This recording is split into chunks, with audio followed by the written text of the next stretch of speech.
We all know that there have been basically two topics which everybody is very eager to start on with. One is cataract and the other is glaucoma, jo kala motia. Cataract, we all know about it because the first thing we as doctors want to see and take action is for cataract. But the other thing which has to be kept in mind, especially for physician review as well as general population, is glaucoma as well as diabetic retinopathy. Glaucoma, I am very happy with the progress going on because the government has actively taken part. We have been seeing glaucoma awareness camps being done up by the government itself, which itself has created quite a lot of awareness. But it is still the third leading cause of preventable blindness worldwide if we try and understand that.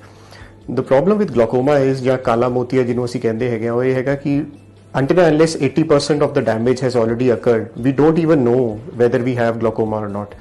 Once we try and tell the patient कि आपको काला मोतिया हैगा या glaucoma हैगा, they always start arguing about the fact that जी ਅਸੀਂ ਤਾਂ ਠੀਕ ਹਾਂ ਜੀ ਸਾਨੂੰ ਤਾਂ ਠੀਕ ਦਿਖਦਾ ਹੈਗਾ. But what we have to pass the message is that until and unless the damage crosses a threshold, the vision will not fall down. And the problem is that once the vision does fall down, there is nothing we can do about it. We can only try and maintain what you have. So anybody who has a history of injury, a steroid use, a patient who has a thyroid history, hypertensive or diabetic history, who's more than 40 years of age, any trauma, they are all prone to glaucoma.